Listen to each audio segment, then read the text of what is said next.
সোনার কলসি তো যমুনায় ভেসে গেলই, জল তো আনা হলোই না। শূন্য হৃদয়ে ভগ্ন প্রাণে রাধারানী ফিরে এলেন ঘরে। প্রিয় সখীগণের মাঝে কৃষ্ণ রূপের বর্ণনা করতে করতে দুটি চোখের জলে বুক ভেসে যায় রাধারানী। কেমন দশা! একদিন যমুনা যাইয়া শ্যামেরে হেরিয়া ঘরে আইল বিনোদী। একদিন যমুনা যাইয়া শ্যামেরি ঘেরিয়া ঘরে আইল বিনোদিনী। এইবার বিরলে বসিয়া রাধারানী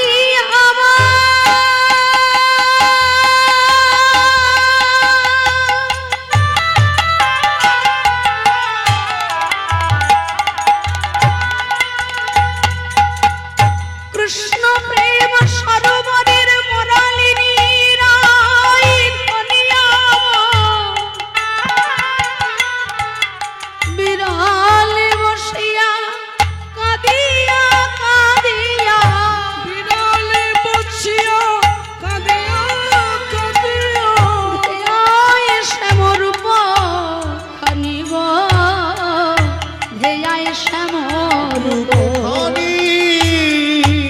আজ হেন কালে তথা আইল ললিতা রাই দেখিবার তরে। আগবাদি হেন কালে তথা আইল ললিতা শ্যাম দেখিবার তরে। বলে কি লাগিয়া ধরি এমন হইলে কেন বা নয়ন ঝুর। বলে কি লাগিয়া ধরি এমন হইলে কেন বা নয়ন ঝুরে। তুমি অমন করে কাঁদছ কেন? তুমি অমন করে কাঁদিছ কেন? হয়ে রাজনন্দিনী কুলকামিনী। রাধে গো, তোর চোখে তো জল শোভা পায় না। একে তো তুই রাজনন্দিনী, অন্যদিকে কুলবধূ কুলকামিনী। এমন ভাবে কাঁদছিস কেন রাজ? রাধারানী বললেন, সই বেলি অসকালে সোনার কলসি কাখে লয়ে গিয়েছিলাম শ্রী যমুনায় জল আনতে। আর ওই যমুনার জলে গিয়ে জল তো আমার আনা হলোই না। সোনার কলসি ছুটে গেল যমুনার জলে। শূন্য হৃদয়ে ভগ্ন প্রাণে আমি গেলাম ঘরে। রাই, সোনার কলসি হারিয়ে ফেলেছিস, তার বিনিময়ে তুই কি তার থেকেও দামি কিছু পেয়েছিস রাই? কোনো মানুষ একটা অমূল্যবান জিনিস কখন হারিয়ে ফেলে? তার থেকে অধিক অমূল্যবান জিনিস যদি সে কাছে পায়। কি বাবা, তাই কোনো মূল্যবান জিনিস মানুষের কাছ থেকে তখনই হারিয়ে যায় তার থেকে অধিক মূল্যবান কিছু যখন পেয়ে যায়।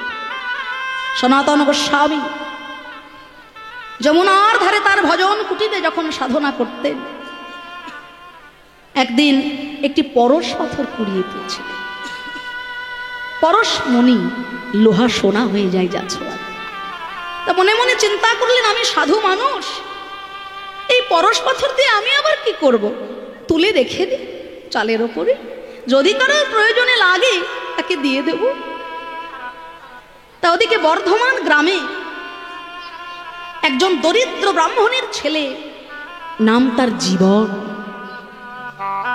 সংসারে এতগুলো মানুষ, কিন্তু সংসার চলে না, দুবেলা দুমুঠো অন্ন জোগাতে পারে না তাদের।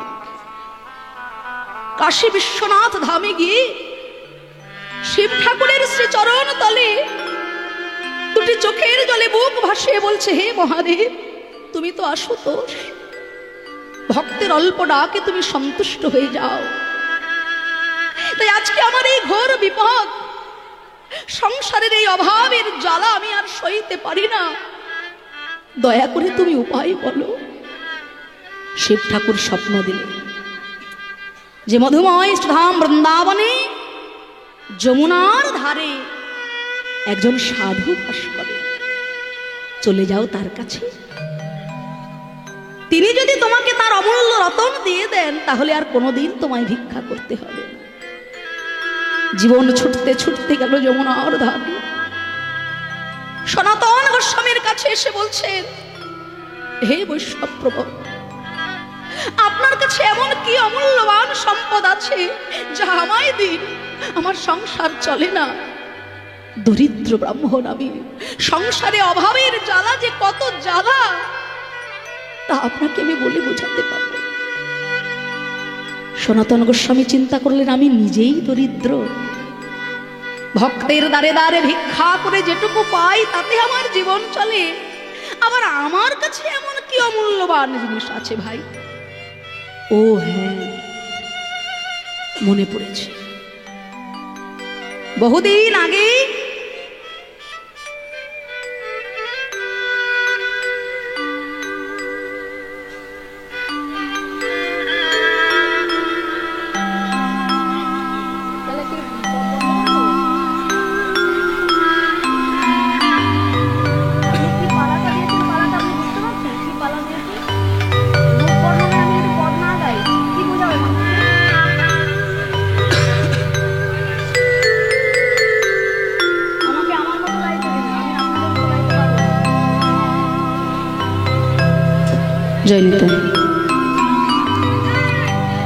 শুধু যদি গল্পই বলি তাহলে পদাবলী না আস্বাদন করলে রূপ হবে কি করে?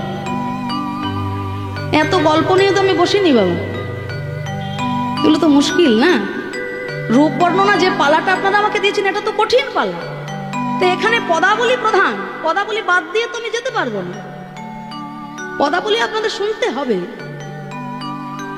তাই এগুলো আসলে কীর্তনের এই পরিবেশ, এখানে আপনাদের দোষ নেই। আমার মতো কিছু কীর্তনিয়ারা কীর্তনের পরিবেশটা কেমন তৈরি করে নিয়েছে, হ্যাঁ, ধেই ধেই করে নাচানাচি আর আষাঢ়ে গল্প, হ্যাঁ, এই না হলে কীর্তন হয় না। কীর্তনের যে প্রধান অঙ্গ সেখান থেকে আমরা কিন্তু ধীরে ধীরে সরে আসছি, আর সেই জন্যই আজকে আমাদের কীর্তন জগতে এত অবনতি হচ্ছে। তা যাই হোক, যে কথাগুলো বলছি খুব মনোযোগ সহকারে আস্বাদন করুন। সনাতন গোস্বামী চিন্তা করলেন, আমি নিজেই একজন সাধু, আমি কেমন ভাবে এই দরিদ্রকে উপকারে লাগবে। তা হ্যাঁ, বহুদিন আগে আমার কাছে গচ্ছিত রেখে দেবো একটা পরশমণি আছে, যা আমি তুলে রেখে দিয়েছিলাম আমার কাজে লাগবে না বলে। তাই পরশ পাথরটা যদি ওই দরিদ্র ব্রাহ্মণকে দিই তার হয়তো কাজে লাগবে। তাই পরশ পাথরটাকে নিয়ে যেই না ওই ব্রাহ্মণের হাতে তুলে দিয়েছে, ওই পরশ পাথর বুকে জড়িয়ে ধরে জীবন আনন্দে নাচতে নাচতে ফিরে যাচ্ছে ঘরে। আর ঘরে যেতে যেতে মনে মনে চিন্তা করছে, এই পরশ পাথর শুনেছি লোহায় ঠেকালে নাকি লোহা সোনা হয়ে যায়, তা তো যাচাই করে দেখা হলো না। আমার হাতে ছিল একটা লোহার মাদুলি, যেই না ওই পরশ পাথর লোহার মাদুলির সঙ্গে ঠেকিয়েছে, কি হলো? ওই লোহার মাদুলি হয়ে গেল সোনা। জীবন আনন্দে হলো আত্মহারা। কত অমূল্যবান সম্পদ, লোহাকে ছোঁয়ানোর সঙ্গে সঙ্গে লোহা সোনা হয়ে যায়। এই অমূল্য রতন যে আমাকে দিয়েছে, না জানি তার কাছে আরো কত অমূল্যবান রতন। যার কাছে এই পরশ পাথর তুচ্ছ, অবলীলায় দান করে দিতে পারে, তার কাছে এই পরশ পাথরের থেকে কি দামি জিনিস আছে। ছুটতে ছুটতে জীবন চললো। ওগো বাবাজি, বাবাজি,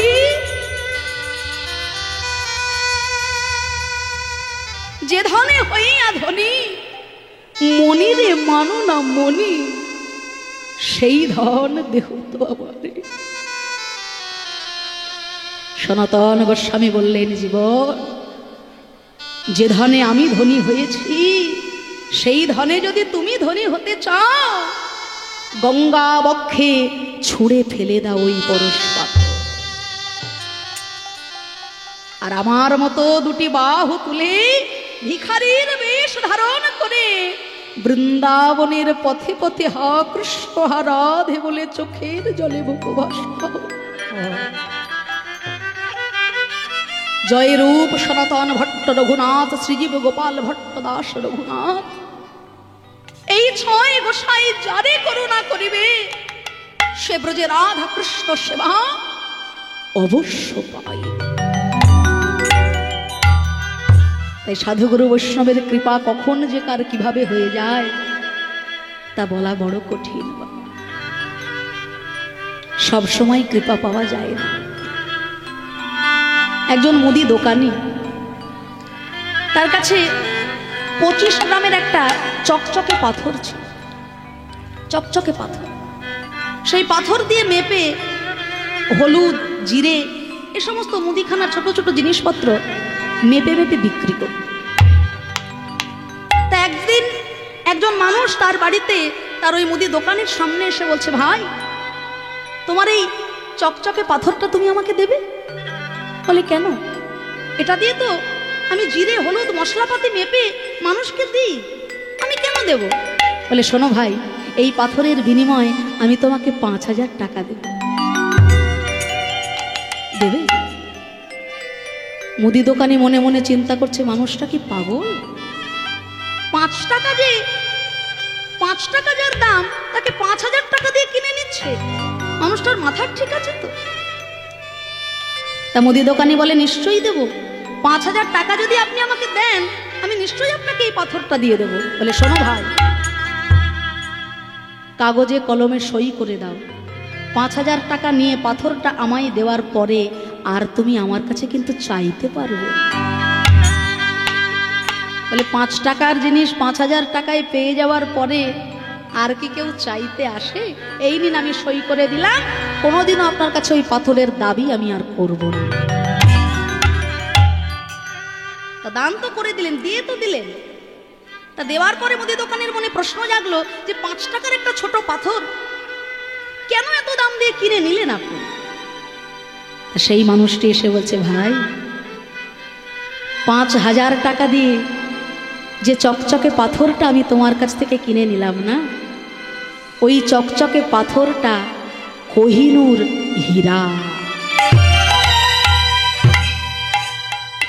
আমি জহুরি, হিরে চিনতে আমার ভুল হয় না। 5000 টাকার বিনিময়ে আমি তোমার কাছ থেকে যে পাথরটা নিয়ে নিলাম 1000 কোটি টাকার মূল্যবান সেই পাথর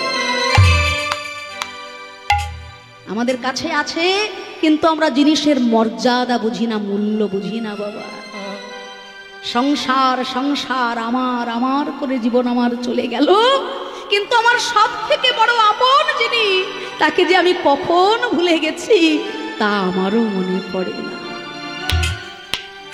এই সখীগণ বলছে, রাধে গো, এমন কি অমূল্যবান বস্তু তুই পেয়েছিস যার জন্য ওই মহামূল্যবান সোনার কলসি তোর হাত থেকে চলে গেল হারিয়ে?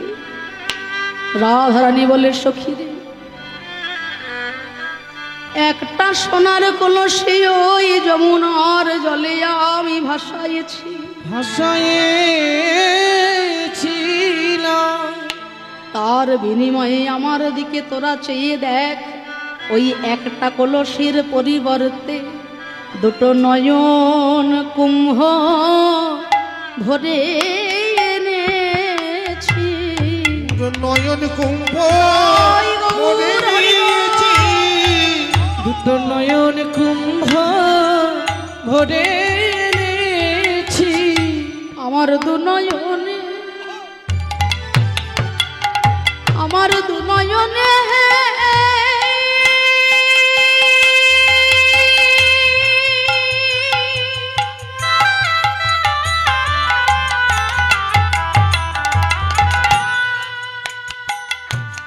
সখীরে, আমার 2 নয়নে যা ধরেছে কৃষ্ণ প্রেম সাগরে ডুবাই।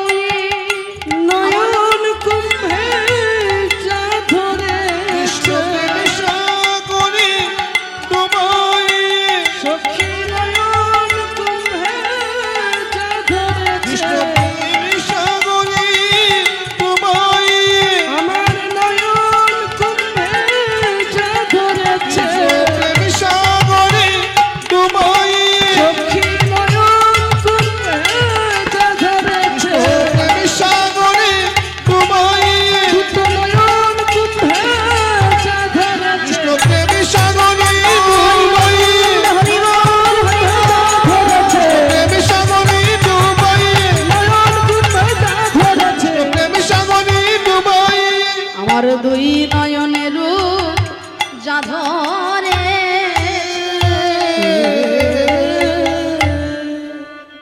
নয়নে যা ধরেছে, কৃষ্ণ রূপের সাগরে আমার এই নয়ন কুম্ভ ডুবাইয়ে আমি ভরে এনেছি সই। সখীগণ বলছে, রাধে গো, তুই তো নিজেই বললি একটু আগে যে রূপের এক কোণ ডুবায় সারা ত্রিভুবন, সেই রূপ যখন তোর নয়ন কুম্ভ ভরে আমাদের এনেছিস, সেই রূপ মাধুরীতে তুই আমাদের সকলকে স্নান করিয়ে দে। যে রূপের এক কোণে ত্রিভুবন ডুবে যায়, সেই রূপ তোর দুটো নয়ন কুম্ভ ভরে এনেছিস, এর থেকে বেশি আমাদের আর কি চাই? ঠাকুর রামকৃষ্ণদেব বলেছিলেন না যে একটা পিঁপড়ে যদি কোনোদিন চিনির গোডাউনে চলে যায়, সেই গোডাউনে কত কুইন্টাল চিনি আছে তা জেনে তো পিঁপড়ের লাভ নেই। কি বাবা, সেই গোডাউনে কত কুইন্টাল চিনি আছে তা জেনে পিঁপড়ের লাভ নেই। ওই চিনির গোডাউন থেকে একটা বড় দানার চিনি যদি সে মুখে নিয়ে ফিরতে পারে ঘরে, তার নিজেরও পেট ভরবে, তার পরিবার বর্গেরও পেট ভরে যাবে। তাই কৃষ্ণের রূপমাধুরী যে কত রূপ আছে তা জেনে আমরা তো কুল কিনারা খুঁজে পাবো না। যেটুকু তুই ভরে এনেছিস তোর নয়ন কুম্ভে, তাতে আমাদের সবাইকে অবগাহন করা। রাধারানী বলে, প্রাণ সজনী, রূপের কথা তোদের কাছে বলতে বসেছি বটে, কিন্তু আমার হয়তো ভালোভাবে রূপ বর্ণনা করা হবে না। শোন, কেন জানিস?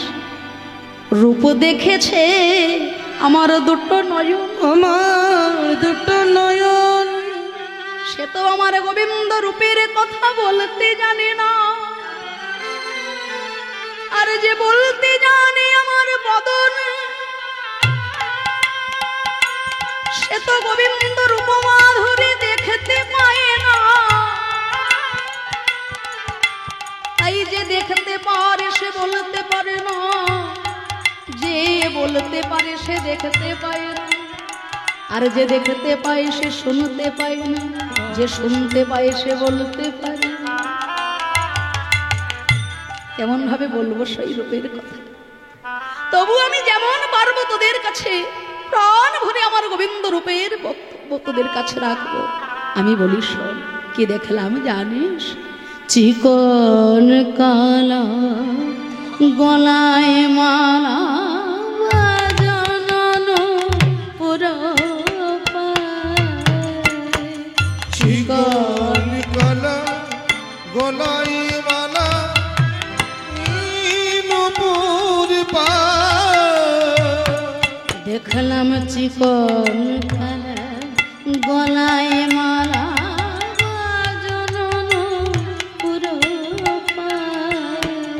বলি নূপুর বাজে মধুর মধুর, নূপুর বাজে মধুর মধুর, নূপুর বাজে মধুর মধুর, গমন মজাতে ব্রজবতর নূপুর বাজে মধুর মধুর, মন মাঝাতে কুলবধূ, নূপুর বাজে মধুর মধুর, চন্দ্রার্ধং কলশং ত্রিকোণ ধনুষে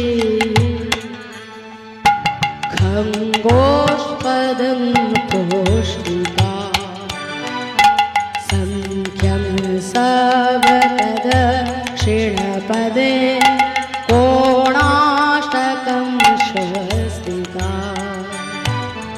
তাই একটু বলে দিই, এই যে শ্লোক আমরা সাধন করছি, আমরা শ্রীকৃষ্ণ চরণ থেকে রূপের বর্ণনা করা শুরু করব আজ।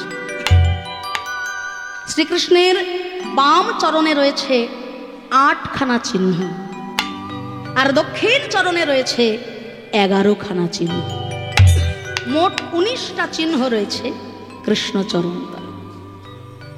তা এই কৃষ্ণ চরণের চিহ্ন বর্ণনা আজকে আমরা প্রথমেই আস্বাদন করব। চরণ থেকে রূপের বর্ণনা শুরু হবে, আর এই যে চরণ চিহ্নের বর্ণনা আজকে আমরা আস্বাদন করব।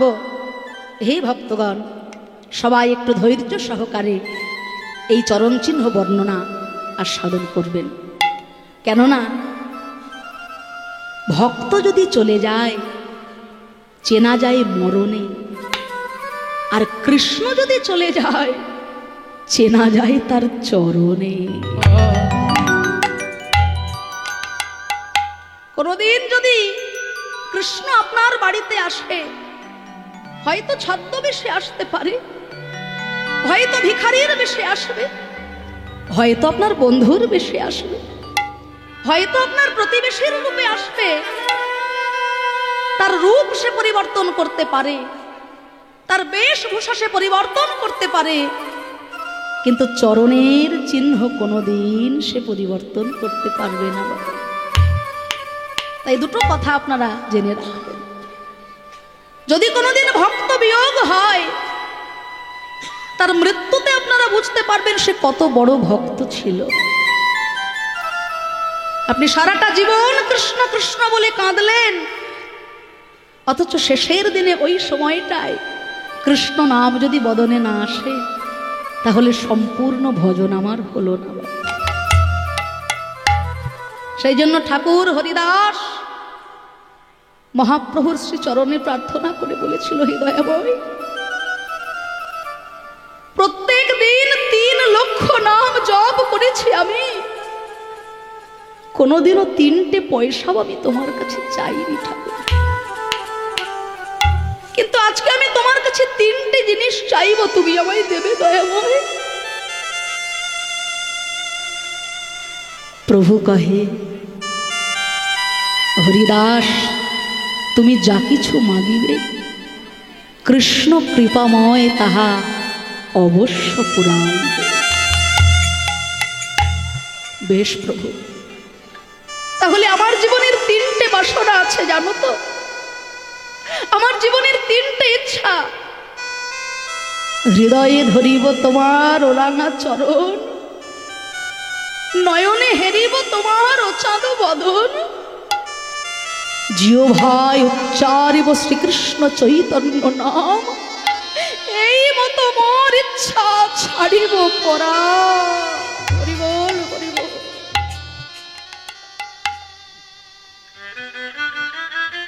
মহাপ্রভু যখনই ওই কথা শুনলেন আর বেশিক্ষণ সেখানে দাঁড়ালেন না, কেননা এর পরে যদি হরিদাস আরো কিছু চায় আমি আর দিতে পারবো না।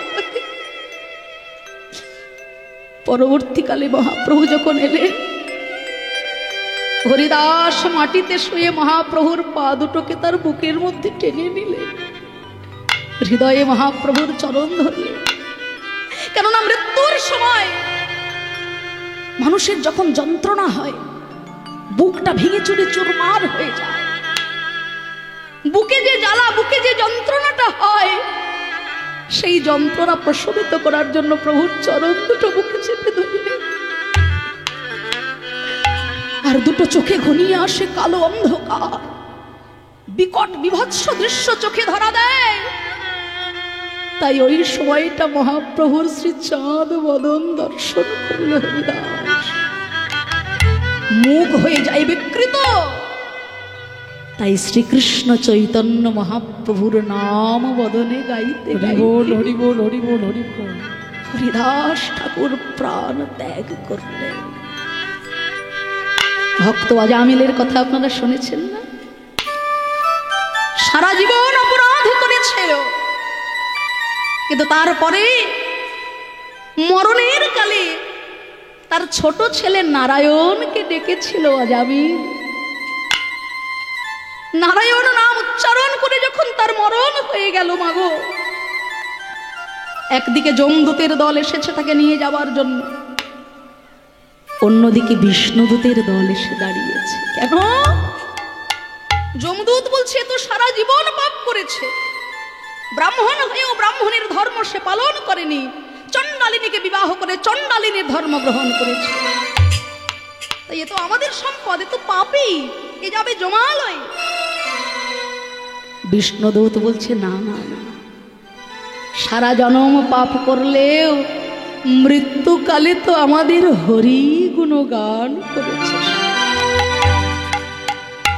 মরণের কালে প্রভু নারায়ণকে স্মরণ করেছে, তাই ও চলে যাবে বিষ্ণু লোকে বিষ্ণুর ভাব। তাই এই হলো ভক্ত।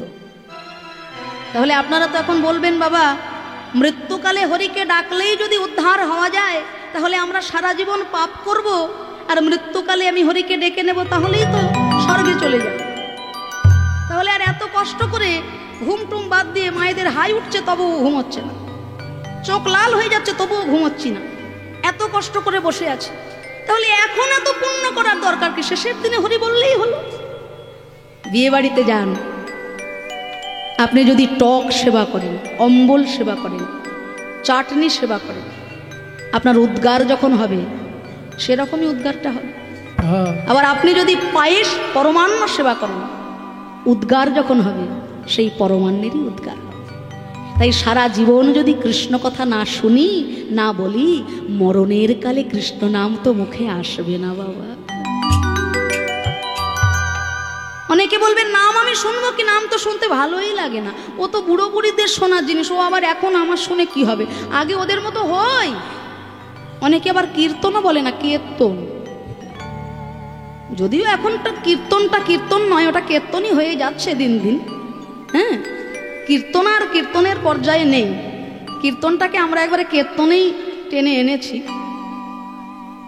মানে শ্রাদ্ধ বাড়িতে গান করতে গেলে সেখানেও বাবা বলছে রাধে রাধে জপা করো, আমরা নাচবো। এটা মানুষের শ্রাদ্ধ হচ্ছে, হ্যাঁ বাৎসরিক হচ্ছে, শ্রাদ্ধ হচ্ছে, সেখানেও বলছে রাধে রাধে জপা করো। ওটা হলো না দিদি, ওটাতে তো আমরা একটু নাচবো। তাহলে অবস্থাটা কোথায়? আমরা নাচের জন্য কীর্তনিয়া ডেকে আনি। আমি আবারও বলছি, এই পরিবেশটা তৈরি করেছে আমাদের মতো কীর্তনিয়ারা, আপনাদের দোষ নেই এখানে।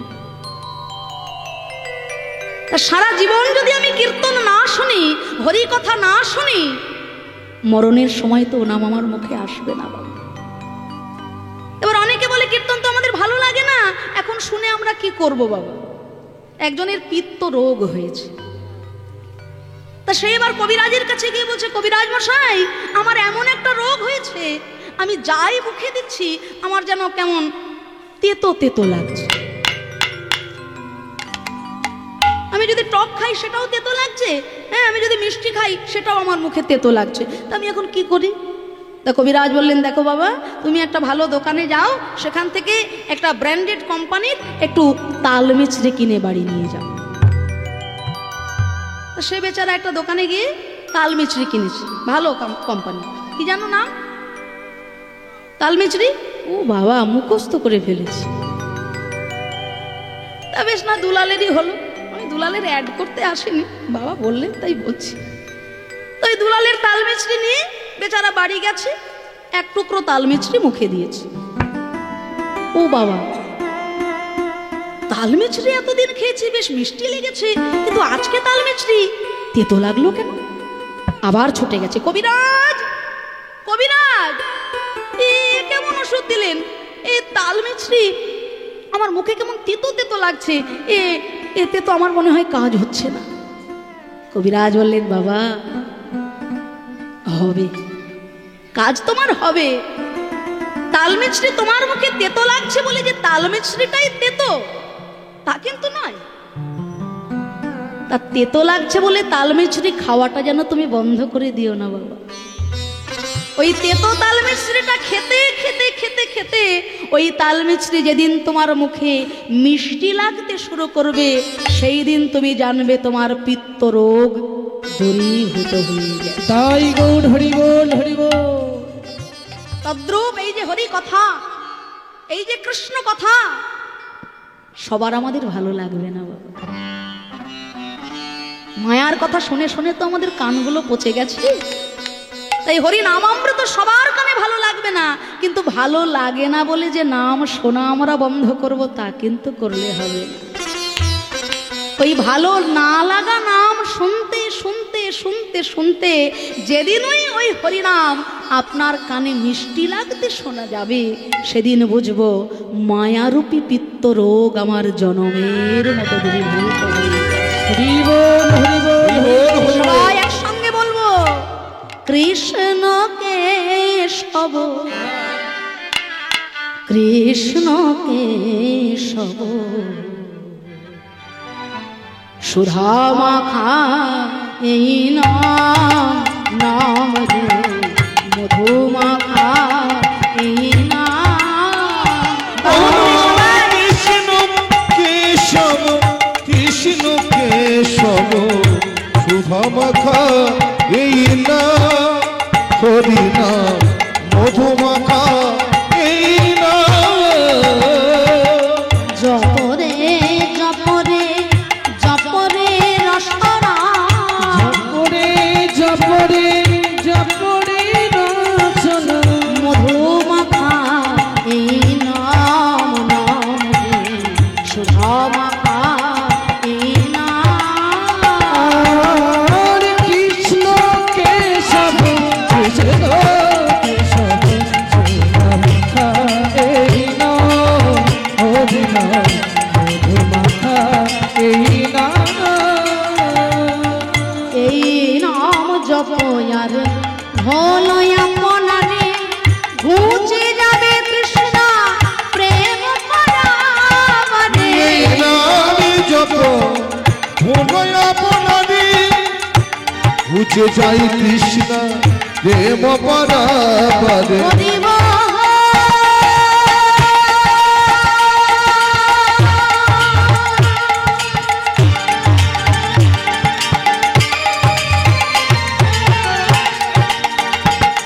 হরিব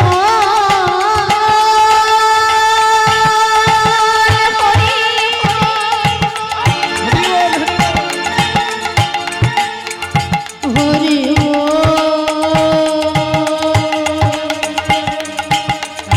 হরি